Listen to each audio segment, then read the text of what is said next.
श्री परमात्मने नमः। एक सज्जन ने शिलोंग में हैं वो, ये एक मुझे आज इन्होंने पुस्तक दी, राहुल ने ला करके किसी प्रयोजन के लिए अच्छी लिखी, कंपाइल किया है। उन्होंने क्या किया कि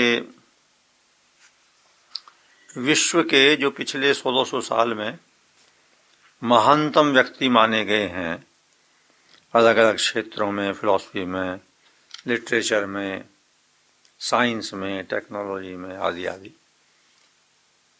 उनकी ओपिनियन भारतवर्ष के बारे में क्या है, संक्षेप में ये कंपाइल कर दिया इन्होंने।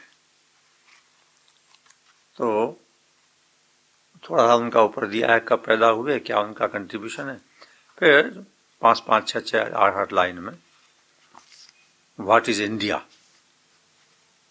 तो जो बुद्धिजीवी विश्व के महानतम हुए पिछले 1600 साल में, उनकी ये ओपिनियन ऑथेंटिक सोर्स से, बिल्कुल उनके लिटरेचर से लेके उन्होंने उनका चित्र भी दिया है और फिर उनकी जो है क्या राय।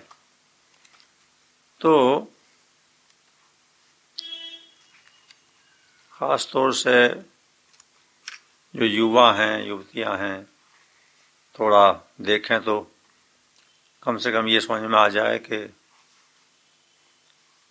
यहाँ इतने बेकार नहीं है मामला जितना वो समझते हैं, और पश्चिम जगत में इतना अच्छा नहीं है जैसा उनकी धारणा है। क्योंकि पश्चिम के लोगों का है इसमें ज़्यादातर, सभी का करीब करीब, 2-4 के 2 के अलावा, और जो महानतम विचारक हैं वहाँ अपने को भूले हुए हैं। नकल हो रही है, अंधाधुंध नकल अनेक बातों में पश्चिम जगत की, जबकि वो बेचारे परेशान आ लिए अपनी रास्तों से। जिस बात से वो परेशान आ लिए उस बात को हम अंधे होकर के पीछे। तो ऐसी मेरे मन में आई बात, मैं कहा भाई सत्संग में थोड़ा ये जगाने के लिए कि अपने को जान तो जाओ थोड़ा कम से कम। इन्होंने शुरुआत करी है T.S. इलियट से, 1888 से 1965 तक। Great American poet, philosopher, critic, received Nobel prize for literature in 1948। T.S. Eliot कहते हैं, Indian philosophers subtleties make most of the great European philosophers look like school boys। अब ये बात को यहाँ का कहता था अपनी बड़ी प्रशंसा, अब चूंकि वहाँ का व्यक्ति कह रहा है तो थोड़ा सा शायद ये बात विचारणीय हो जाए भारतीयों के लिए कि भाई वे खुद ही कह रहे हैं। Indian philosophers subtleties make most of the great European philosophers look like school boys। फिर सबसे बड़े वैज्ञानिक इस युग के एल्बर्ट आइंस्टीन, 1879 से 1955, one of the greatest scientists, philosophers, received Nobel Prize for his theory of relativity। वो क्या कहते हैं? वो कहते हैं, we owe a lot to Indians who taught us how to count, without which no worthwhile scientific discovery could have been made। गिनना हमने अब सिखाया संसार को। जिनकी बुद्धि में ये कचरा भरा हुआ है कि पश्चिम जगत ऊंचा है, शायद वो कुछ कचरा कुछ कम हो जाए इसके देखने से, और अपनी हीन भावना जो छाई हुई है। किसी व्यक्ति ने ये बात कही है कि जो विद्वान है, ज्ञानी है, वो तो है ही, उसकी तो कोई समस्या है ही नहीं। जो कुछ नहीं जानता और ये मानता है कि मुझे कुछ पता नहीं, अज्ञानी, वो भी ठीक है।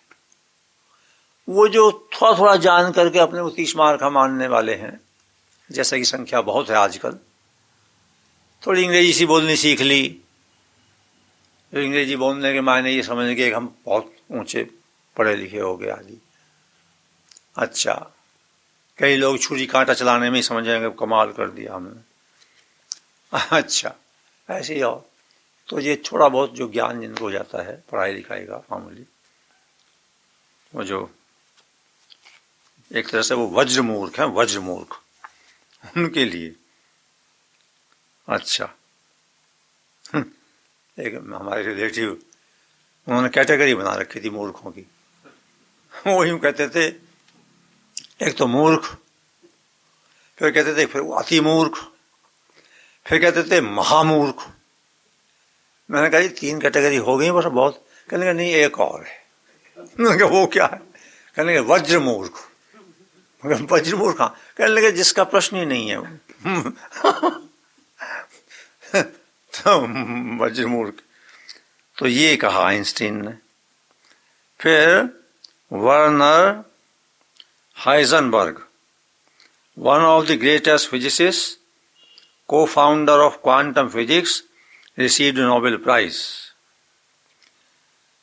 हाइजेनबर्ग कहते हैं, after the conversations about Indian philosophy, some of the ideas of quantum physics that had seemed so crazy suddenly made much more sense. Quantum physics समझने में भी सहायता मिली। ओपेनहाइमर, जूलियस आर ओपेनहाइमर क्या कहते हैं? 1904 से 1967 तक, one of the world's greatest physicist, known as the father of the atomic bomb. What we shall find in modern physics is an exemplification, an encouragement, and a refinement of old Hindu wisdom. Modern physics में भी वहां से प्रेरणा स्रोत ज्ञान का। Schrodinger, Austrian physicist, known as the father of quantum physics, awarded Nobel Prize for his invention of wave mechanics. Some blood transfusion from the east to the west is must to save Western science from spiritual anemia. ये कहते हैं।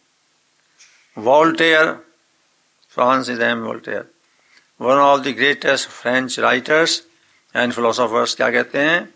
I am convinced that everything has come down to us from the banks of the Ganga. I am convinced that everything has come down to us from the banks of the Ganga, astronomy, astrology, spiritualism, etc.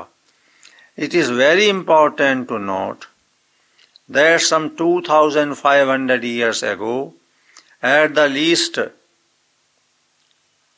Pythagoras